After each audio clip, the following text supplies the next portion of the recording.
Muy buenas tardes, ¿cómo están? Hola, Juliet, Belén, Victoria, Milagros y Pehuen. Bien, clase pasada habíamos comenzado a hablar de analgésicos, ¿sí? Hoy vamos a hablar de lo que son los fármacos coadyuvantes, ¿sí? Que son medicamentos que no son analgésicos específicos, pero que se utilizan junto, digamos, con los analgésicos, ¿para qué? Para potenciar el efecto de estos mismos. ¿Sí? También se utilizan para tratar todo lo que son síntomas o efectos secundarios de los analgésicos. Bien, entonces los fármacos coadyuvantes, ¿qué son? Son esenciales en lo que es el manejo del dolor crónico y lo que es el manejo también del dolor agudo, ¿sí? Más que nada cuando hay alguna situación media compleja, como son, por ejemplo, los dolores oncológicos, ¿sí? Los dolores neuropáticos, ¿bien? Entonces, hay diferentes tipos de fármacos coadyuvantes, ¿sí? Que, digamos, se utilizan para mejorar lo que es la respuesta de los analgésicos. Tenemos, por un lado, los antidepresivos, ¿sí? Por ejemplo, a ver, duloxetina, que es muy eficaz para lo que es el dolor neuropático y tiene un inicio de acción más rápido que, por ejemplo, la amitriptilicidina, ¿sí? Que es utilizada esta última para lo que es el tratamiento también del dolor neuropático, ¿sí? Otro ejemplo de antidepresivo que se utiliza es, por ejemplo, venlafaxina, ¿sí? Que también se utiliza para ciertos tipos de dolor. Bien, otro fármaco coadyuvante que se utiliza son los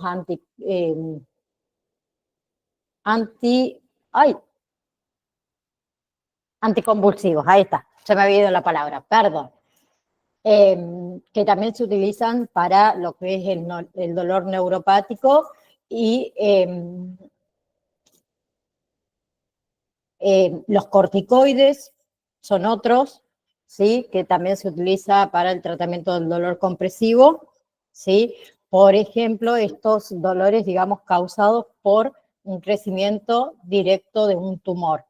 Después tenemos los ansiolíticos, que también son fármacos coadyuvantes que se utilizan junto con los analgésicos, por ejemplo, las benzodiazepinas, como es el diazepam, ¿sí? Que ayuda a reducir la ansiedad y también ayuda con todo el dolor asociado. Bien, después tenemos todo lo que son relajantes musculares, ¿sí? Para aliviar espasmos musculares, que puede el espasmo muscular contribuir al dolor y para reducir estos espasmos y aliviar el dolor. Después tenemos, por ejemplo, los antipsicóticos, la olanzapina, por ejemplo, que mayormente es beneficioso en ciertos casos de dolor neuropático, ¿sí? La quetiapina también es otra, para dolor crónico se utiliza, ¿sí? Más que nada cuando ese dolor está causado a síntomas psicológicos. Después tenemos todo lo que son analgésicos locales, ¿sí? La lidocaína, por ejemplo, que se puede utilizar tópicamente o en parches para aliviar lo que es el dolor localizado. La bupivaciana también es otra que se utiliza para todo lo que son los bloqueos nerviosos y manejar lo que es el dolor severo, ¿sí? Los antihistamínicos también se utilizan para el manejo del dolor, además de reducir la ansiedad y reducir lo que es la tensión muscular. Los antiespasmódicos, ¿sí? Para el dolor causado por espasmos de lo que es el tracto gastrointestinal. Y así hay una lista interminable de fármacos coadyuvantes que pueden ayudar bastante, ¿sí? ¿Por qué? Porque se desarrollan y utilizan diferentes medicamentos para, digamos, mejorar la respuesta analgésica, siempre según las necesidades específicas de cada paciente, ¿sí? Después, por ejemplo, tenemos todo lo que son los agentes antimigrañosos, ¿sí? Que se utilizan para el tratamiento de migrañas, que muchas veces también presenta dolor severo, los antiarrítmicos, ¿sí? Que se utiliza para lo que es el manejo de dolor tanto neuropático y algunos otros para el alivio del dolor neuropático periférico, ¿sí? Y así podemos seguir nombrando muchísimos más. Bien, ¿cuáles son en realidad los mecanismos de acción de los coadyuvantes, los medicamentos coadyuvantes, lo que es la modulación de neurotransmisores? ¿Sí? Hay muchos de ellos, como son los anticonvulsivos, los antidepresivos, que modulan neurotransmisores específicos, como es la norepinefrina, como es la serotonina, que juegan un rol bastante crucial en lo que es la percepción del dolor, ¿sí? También con la reducción de la inflamación, los corticosteroides, por ejemplo, ¿sí? Y hay algunos también anticonvulsivos que reducen la inflamación y disminuyen así lo que es el dolor, ¿sí? Y después tenemos todo lo que son los bloqueos de los canales de sodio, como son los analgésicos locales y algunos anticonvulsivos que bloquean los canales de sodio en lo que son las neuronas y reducen la transmisión del dolor, ¿sí?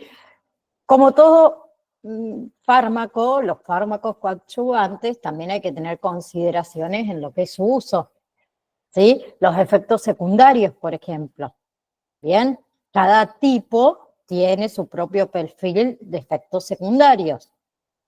Bien, por eso por ahí se puede limitar el uso en ciertos individuos o combinarlo quizás con otro tipo de medicamentos. Bien, ¿y qué va a ser crucial? Siempre comenzar con dosis bajas y se va ajustando esa dosis gradualmente. Siempre se va a observar que la respuesta del paciente y se va a ajustar si es que es necesario, ¿sí? Y los coadyuvantes pueden interactuar con otros medicamentos, pero siempre bajo supervisión médica. Y necesitamos, obviamente, una evaluación continua, ¿sí? Bien. En conclusión, los coadyuvantes o los fármacos coadyuvantes son una herramienta, podemos decir, bastante valiosa para manejar el dolor, ¿sí? Más que nada en ciertas situaciones donde los analgésicos, digamos, más tradicionales no son completamente efectivos, ¿sí?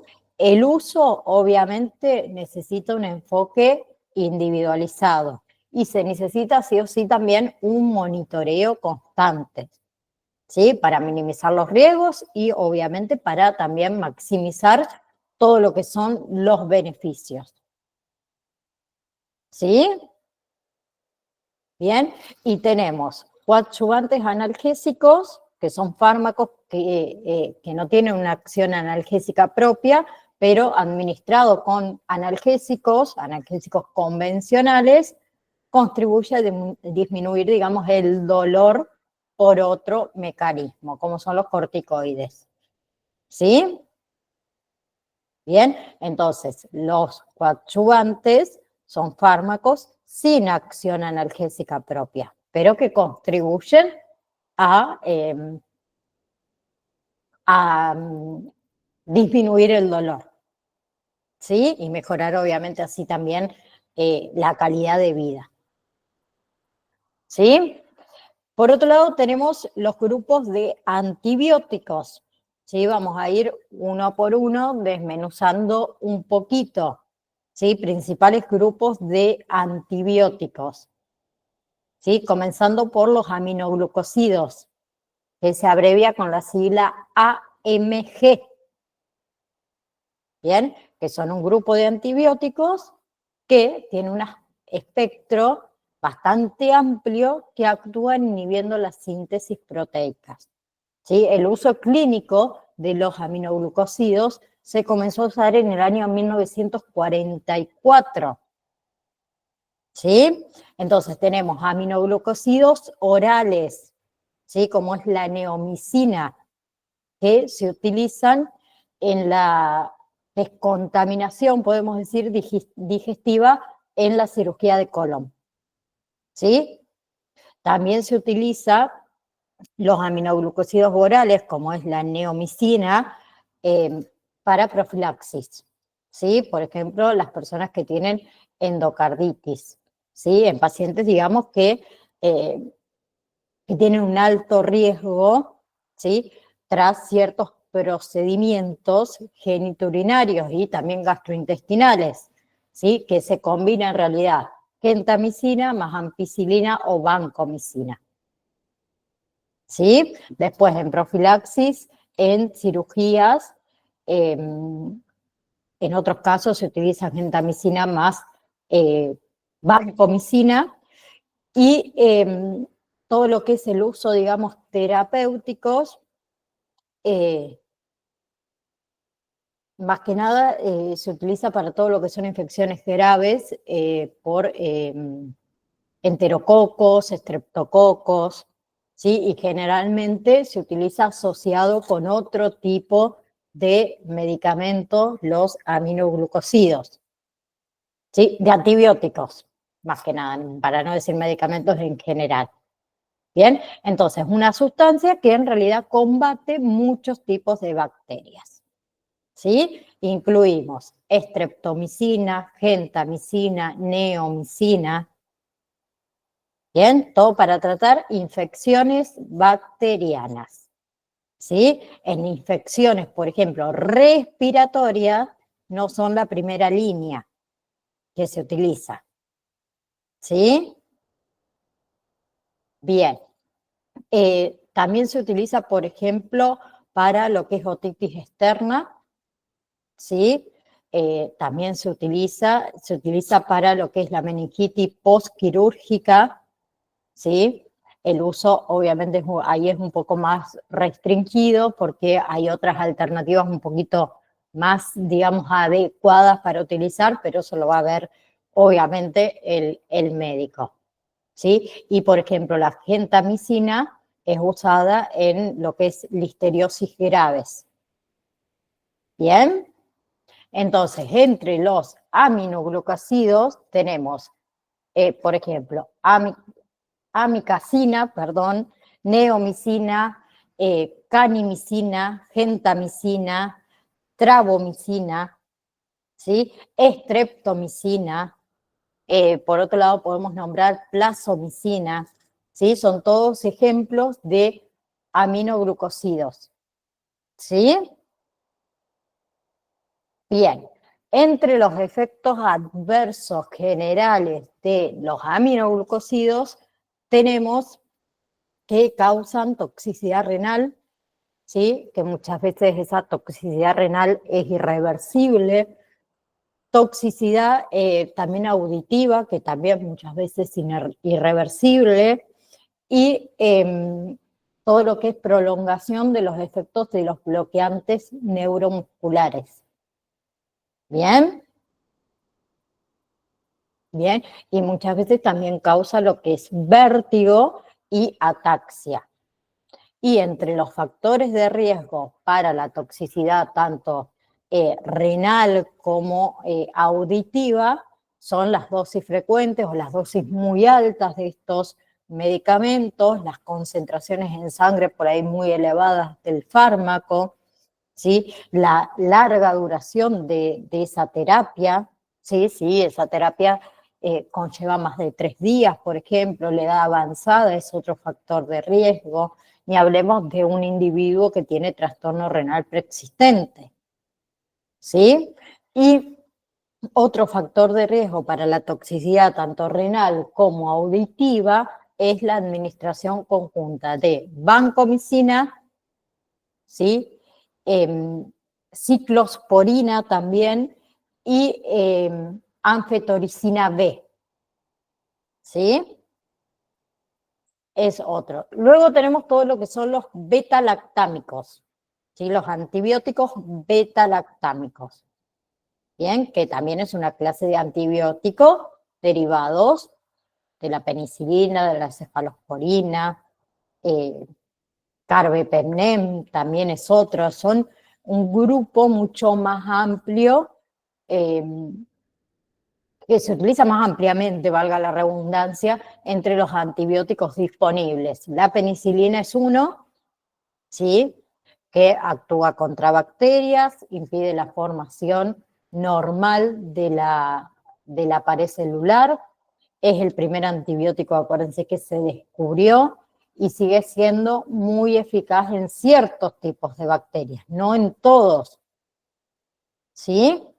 Se usa para tratar, por ejemplo, infecciones provocadas por bacterias como es la neumonía, como son las infecciones del tracto respiratorio, la fiebre escarlata, las infecciones del oído, de la piel, infecciones de encía, de boca, lo que son infecciones de gargantas, ¿sí? También se puede utilizar para prevenir que regrese la fiebre reumática, que es una enfermedad grave, ¿sí?, que muchas veces se puede desarrollar esta enfermedad después de una infección de fiebre escarlata o de estreptococos en la garganta. Y eso puede ocasionar que inflamación, ¿sí? Inflamación también de las válvulas del corazón, ¿sí?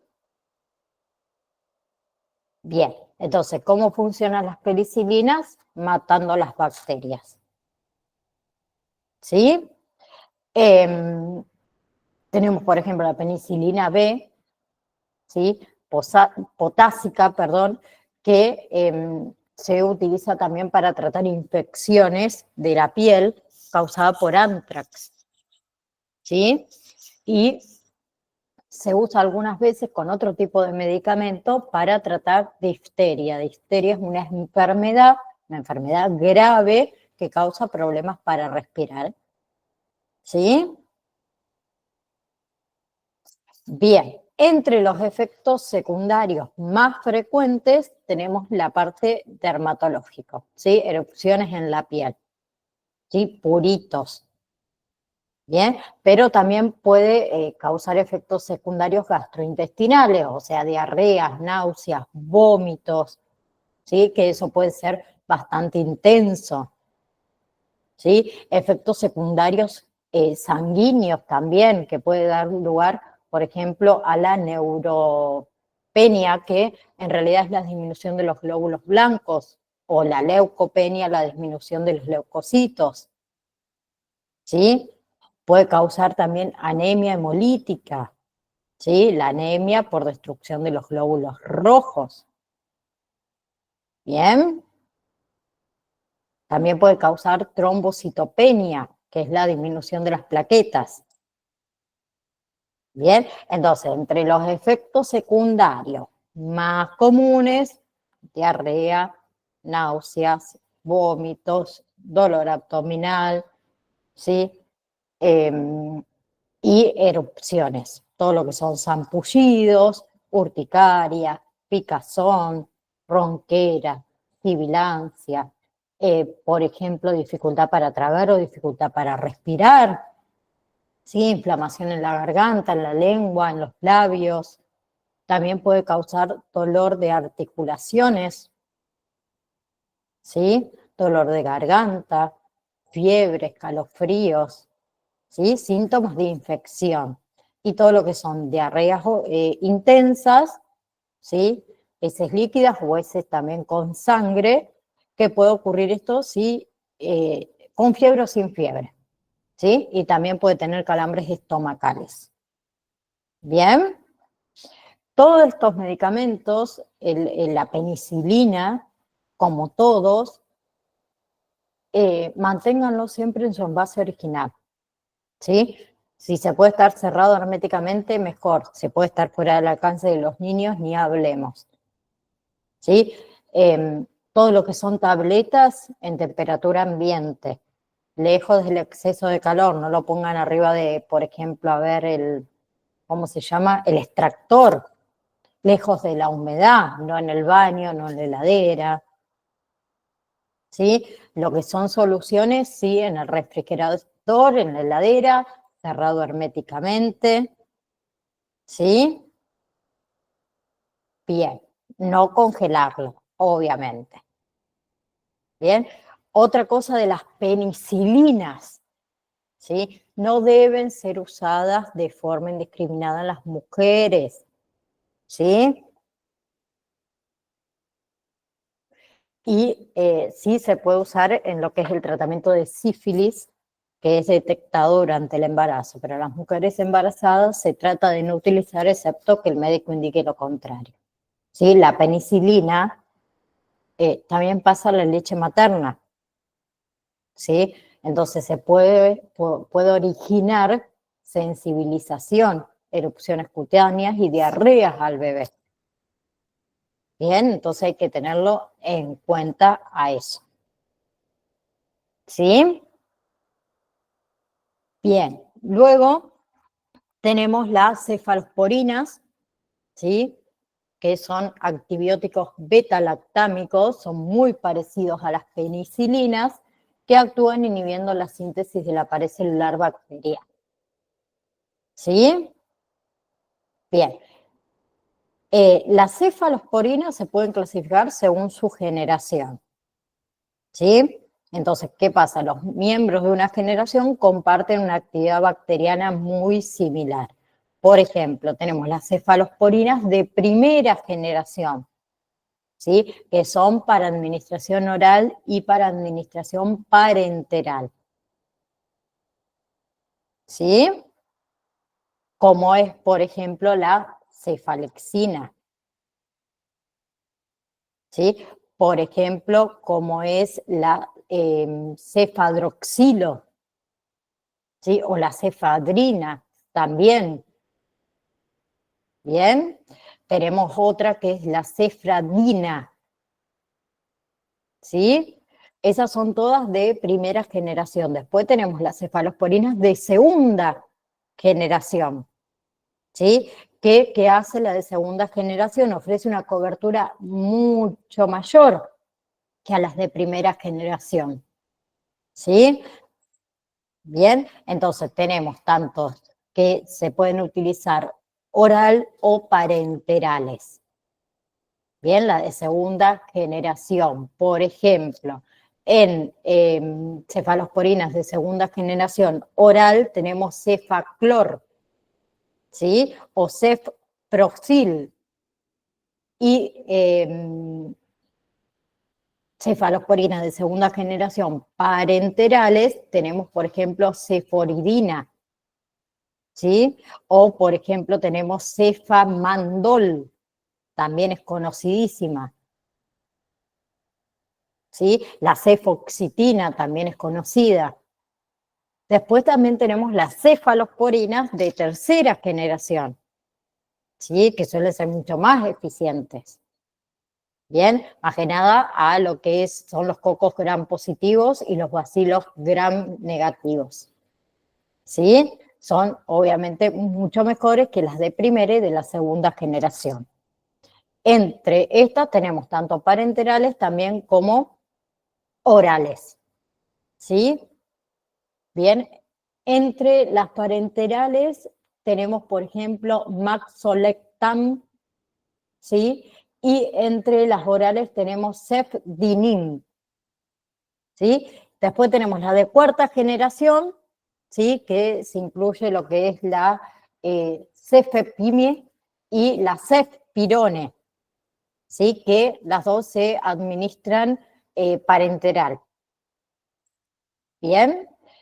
Y entre lo que son los efectos secundarios, ¿sí? Que uno puede observar en las cefalosporinas, principalmente cuáles son reacciones de hipersensibilidad, ¿sí? Muy parecidas a las que se producen por la penicilina, ¿sí? Después tenemos las anafilaxis, las urticarias, los broncoespasmos, ¿sí? Dermatitis, lesiones de la mucosa oral, fiebre, erupciones cutáneas, ¿sí? Y pueden aparecer también lo que son vómitos, náuseas, dolor abdominal y diarrea. ¿Bien? Bien, por ejemplo, las cefalosporinas parenterales que se excretan con la bilis causan diarrea. ¿Sí?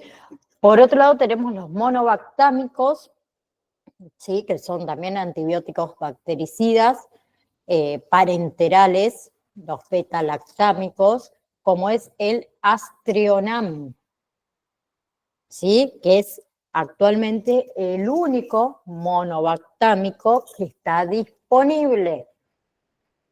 Bien, por ejemplo, la inyección de Aztreonam se usa para tratar algunas infecciones que son provocadas por bacterias, ¿sí? Infecciones, por ejemplo, del tracto del sistema respiratorio, ¿sí? Como es neumonía, como es bronquitis, infecciones del tracto urinario, de la sangre, de la piel, infecciones ginecológicas, infecciones abdominales, todas aquellas que son causadas, obviamente, por bacterias, ¿sí? Bien, y también la inyección de Aztreonam se puede utilizar antes, durante y algunas veces en ciertos periodos breves posteriores a la cirugía. ¿Con qué? Con el fin de prevenir que ese paciente contraiga una infección. ¿Sí? Se utiliza también, por ejemplo, para prevenir infecciones luego de una cirugía colorectal. Bien, entonces, ¿cómo funciona? Matando las bacterias. ¿Sí? No funciona, por ejemplo, el Aztreonam para combatir resfriados, para combatir influenza, ninguna infección viral. ¿Bien? Entonces, por ahí tomar un antibiótico cuando no es necesario aumenta el riesgo de contraer una infección más adelante, que esa infección resista el tratamiento con antibióticos. Por eso muchas veces cuando yo escucho, ay, mi hijo tiene moco, tiene tos, le voy a dar, por ejemplo, amoxidal. No sabes si esa infección respiratoria es por un virus o por una bacteria. Entonces, no podemos automedicar, ¿sí? Bien, entonces, uso clínico de monobactámicos, como es el Aztreonam, que es el único que está disponible, se utiliza para infecciones del tracto urinario, ¿sí? Infecciones del tracto respiratorio inferior, se utiliza para infecciones de la piel, se utiliza para infecciones de los tejidos blandos, ¿sí? Infecciones de los huesos, infecciones de las articulaciones, infecciones ginecológicas, ¿sí? Infecciones intraabdominales, ¿bien? Y también se puede utilizar para gonorrea, ¿sí? Eh, estas gonorreas no digamos complicadas. Entre los efectos secundarios que provoca, digamos, este medicamento, náuseas, vómitos, diarrea, dolor de estómago, enrojecimiento, irritación, inflamación en ese sitio, digamos, del inyectable. Y después tenemos urticaria, picazón, sarpullido, dificultad para respirar o tragar, ampollas en la piel, en la nariz, en los ojos, en la boca, que eso ya serían como unos efectos secundarios un poco más graves. ¿Sí? ¿Vamos hasta ahí? Seguimos con carbapenemes, ¿sí? También para bacterias, ¿bien? Se incluye esas bacterias que por ahí son resistentes a muchos de los otros antibióticos que hemos nombrado. Un segundo, ahí está.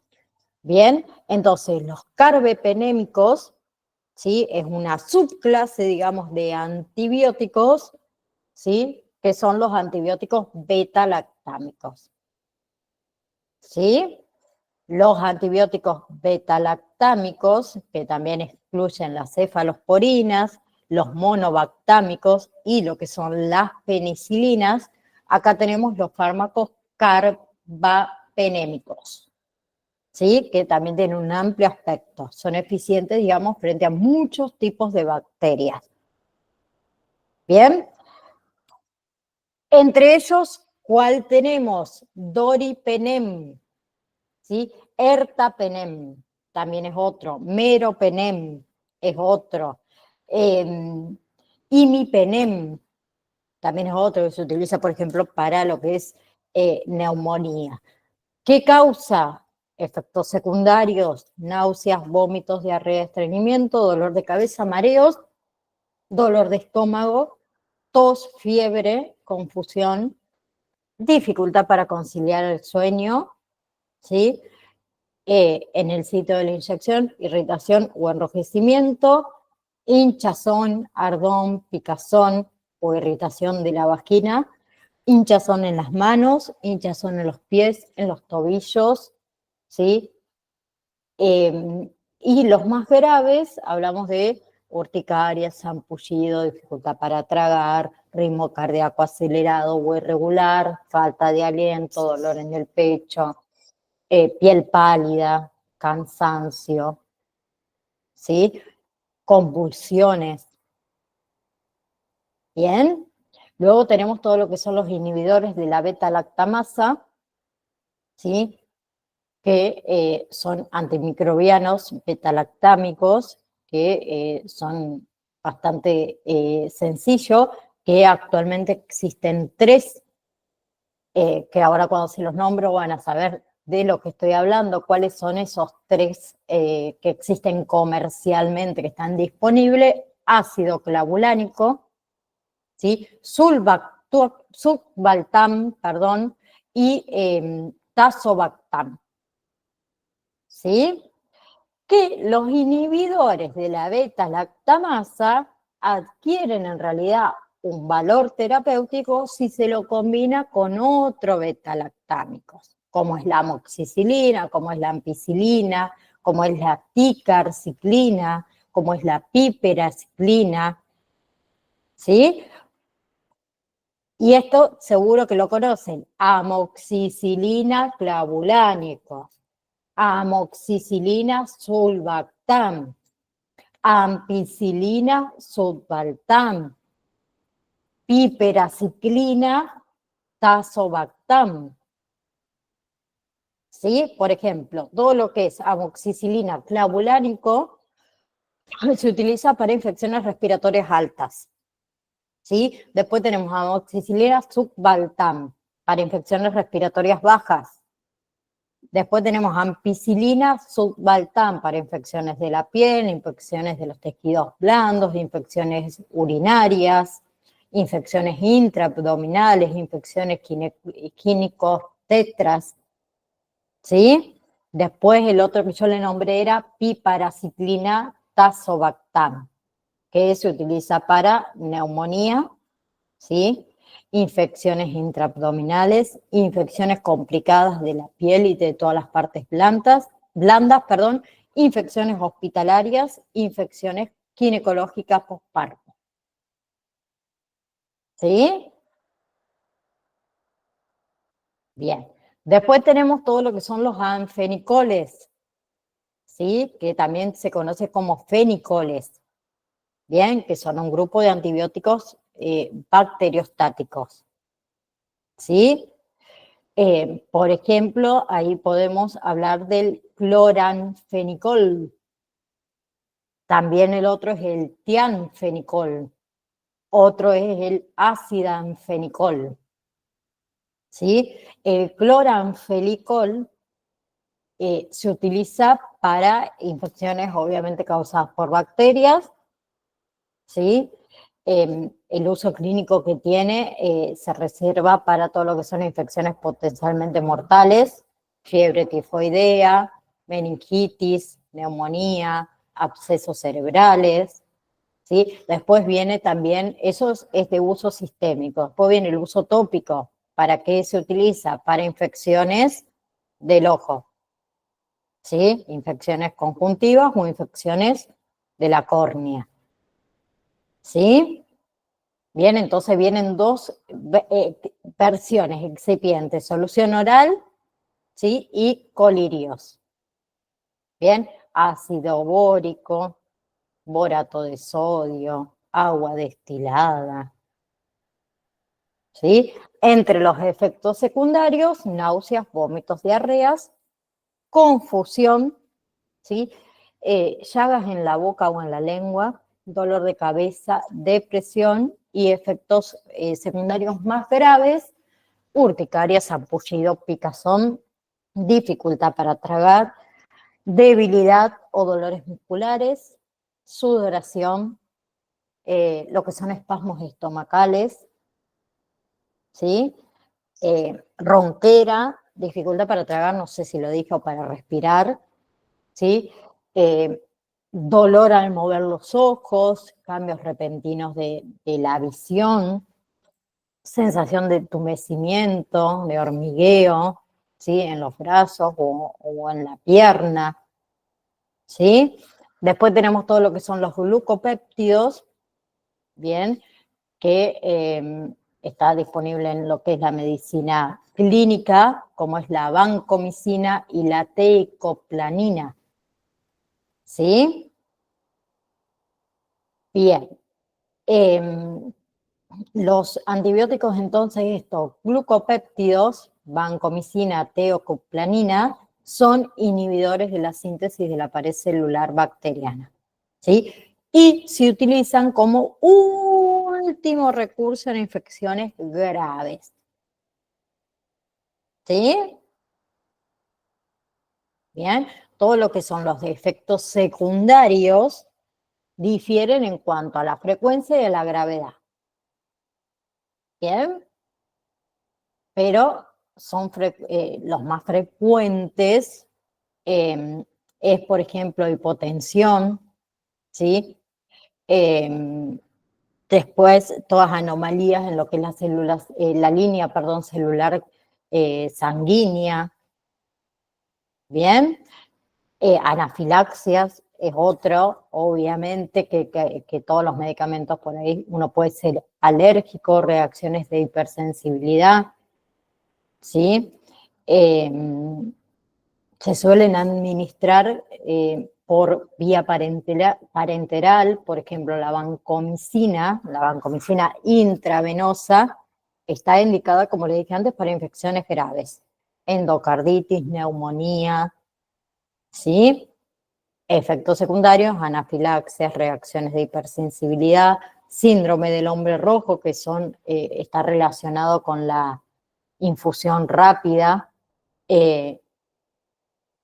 y, como les dije antes, los glucopéptidos son antibióticos de segunda línea, ¿sí? Más que nada de dispensación hospitalaria,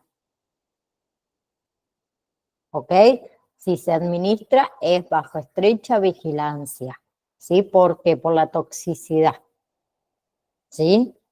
Y también la toxicidad, vamos a decir, local, o sea, venosa y sistémica de la piel y de los riñones. Bien, por otro lado tenemos los macrólidos, bien, que son antibióticos bacteriostáticos, inhiben la síntesis de proteínas bacterianas. Ahí tenemos acitromicina, claritromicina, eritromicina, fidaxomicina, ¿sí?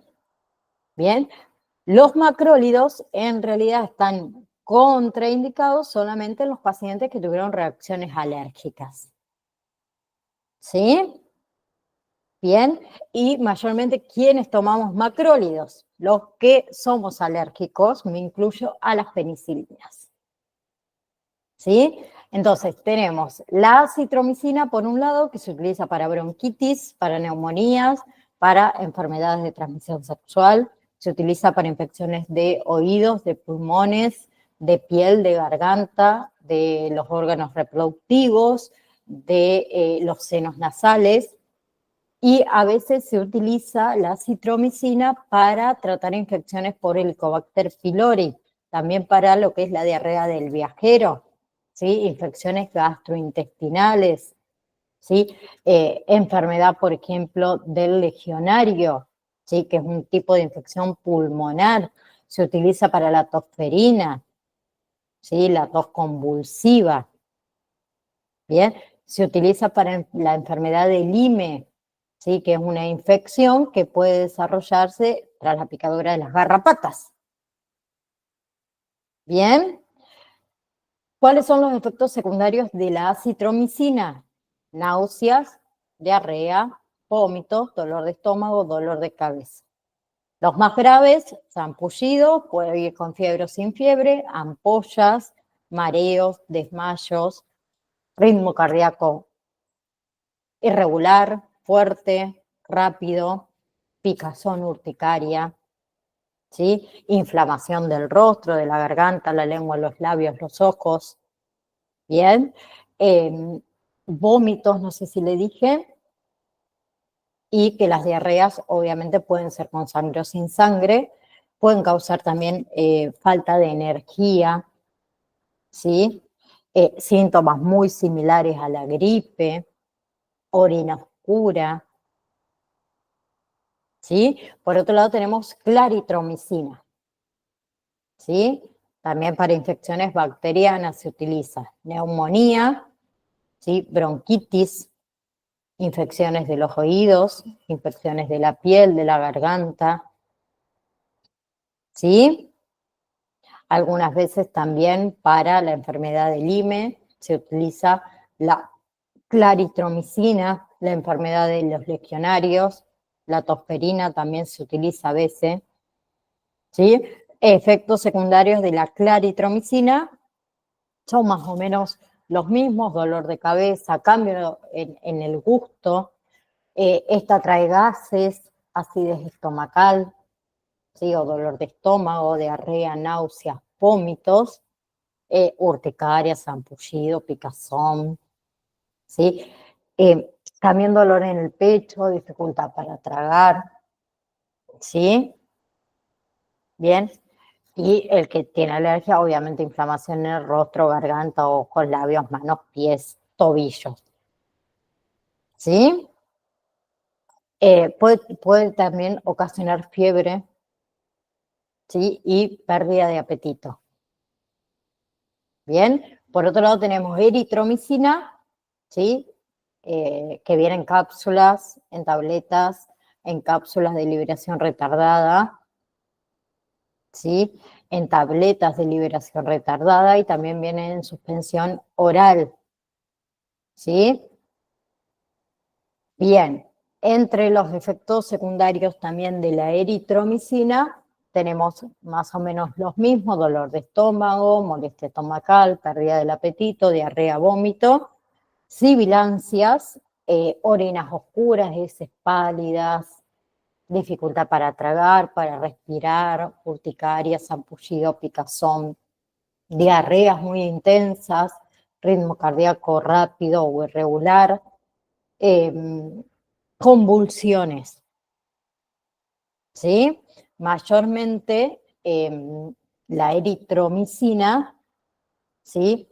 Se toma cada 6 horas, cada 8 o cada 12. Luego, la última es fidaxomicina, ¿sí? Que está indicada para tratar la diarrea, ¿sí? Bien, esta diarrea grave que en algunas ocasiones puede poner en riesgo la vida, tanto en adultos como en niños mayores de 6 meses. ¿Sí? Bien, la fidaxomicina entra dentro de los medicamentos llamados antibióticos macrólidos, ¿sí? Que actúan ¿de qué manera? Eliminando las bacterias de los intestinos, ¿sí?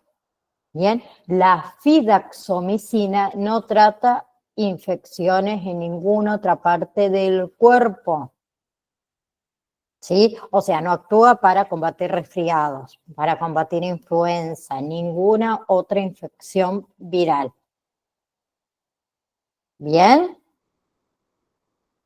Efectos secundarios: vómitos, náuseas, dolor de estómago, estreñimiento, sarpullido, picazón, inflamación del rostro, garganta, ojos, labios, fatiga, mareos, dolor de cabeza, debilidad, dificultad para respirar, dificultad para tragar, piel pálida, las manos y los pies fríos, calambres estomacales, ¿sí? heces negras, ¿bien? Vómitos puede ser con sangre, ¿bien? Fiebre, dolor de garganta, ¿sí? Bien, y algo también para decirle que la eritromicina se considera más segura que la acitromicina, por ejemplo, ¿sí? Porque su uso clínico ha sido mucho más extenso, ¿sí? Bien, todos los estudios de reproducción en animales, ¿sí? Con claritromicina, por ejemplo, muestran ciertos riesgos. Por eso la claritromicina no se debe usar en mujeres embarazadas, obviamente excepto que el médico indique lo contrario. ¿Sí? Y la eritromicina sí se considera compatible con la lactancia. ¿Bien? ¿Vamos hasta ahí? Bien. Por otro lado tenemos lincosamidas, ¿sí? Que tienen dos representantes, las lincosamidas, que tenemos lincomicina por un lado y clindamicina, ¿sí? Que son dos derivados semisintéticos, ¿bien? Que actúan muy similar a los macrólidos, ¿bien? La que más se utiliza es la clindamicina. ¿Para qué? Para infecciones bacterianas, ¿sí?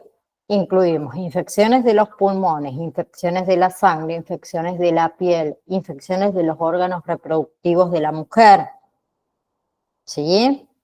La clindamicina pertenece a esta clase de medicamentos que son lincomicinas, ¿sí? ¿Cuál es la acción que tiene la clindamicina? Retardar o frenar la multiplicación de esas bacterias, ¿sí? Efectos secundarios de las clindamicinas,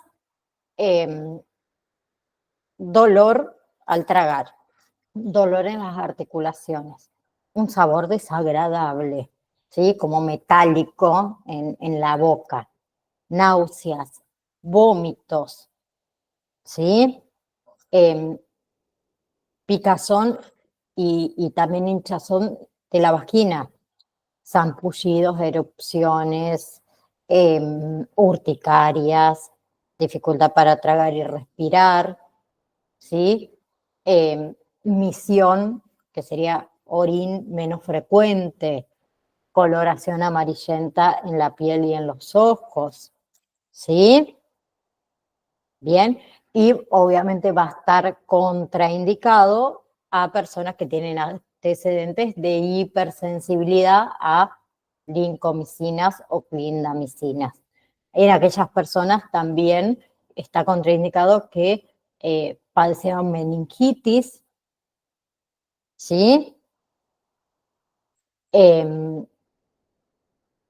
Y salvo criterio médico, depende, no se debe administrar a recién nacidos menores a 4 semanas de edad.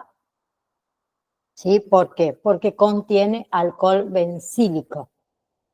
Que el alcohol bencílico está relacionado con el riesgo de efectos adversos graves, ¿sí? Más que nada, problemas respiratorios en niños, ¿sí? Y si se utiliza en niños, no se debe utilizar más de una semana. ¿Bien? Viene para colocarse vía intramuscular, intravenosa o vía oral. ¿Ok? Por otro lado, el último que vamos a ver hoy, nitroimidazol, ¿sí? Que se utiliza principalmente como antibiótico, ¿sí? El otro es el tinidazol. Bien. Entonces tenemos por un lado tinidazol y por otro lado metronidazol, ¿sí? que son los medicamentos, digamos, más utilizados de esta clase de nitroimidazol. ¿Sí?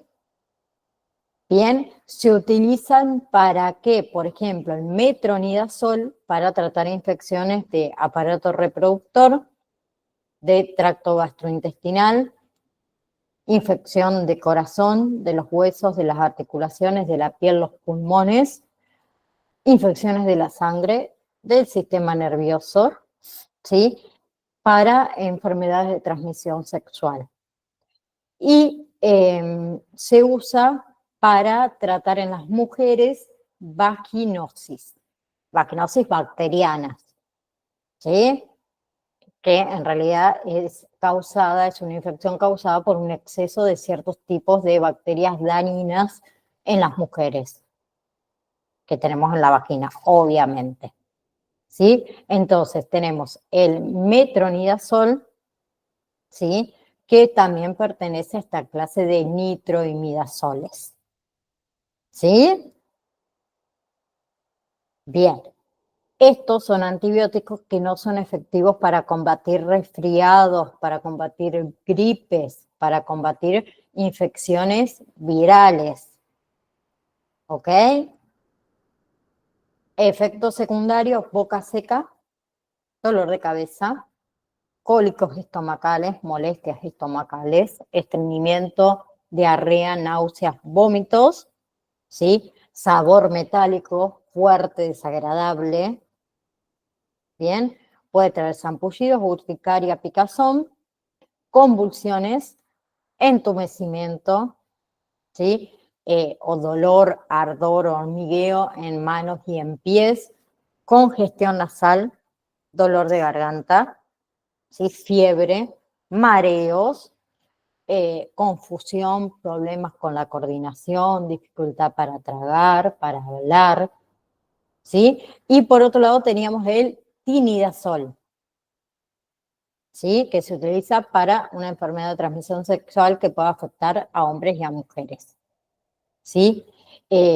También para giardiasis, ¿sí? Que es una infección del intestino, que causa diarrea, causa gases, calambres estomacales, ¿sí? También se utiliza para amebiasis, infección en el intestino, causa diarrea, también calambres estomacales, gases,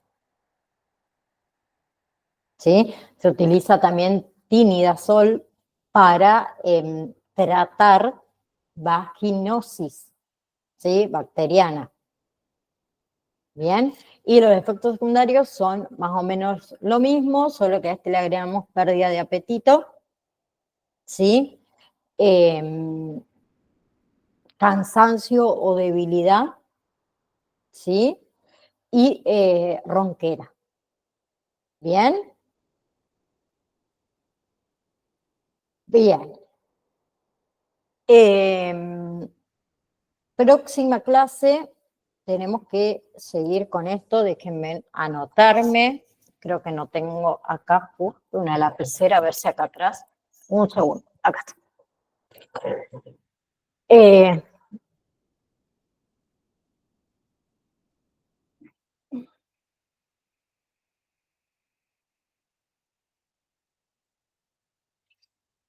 un segundito. Bien, nos quedan ver algunos todavía de los antibióticos. Uno, a ver si yo veo, las quinolonas, tampoco las vimos. Las rifamicinas, 3, y las tetraciclinas, 4. ¿Y qué más? ¿A dónde tengo el PDF? No, las tetraciclinas creo que son los últimos. Las polimixinas es lo último.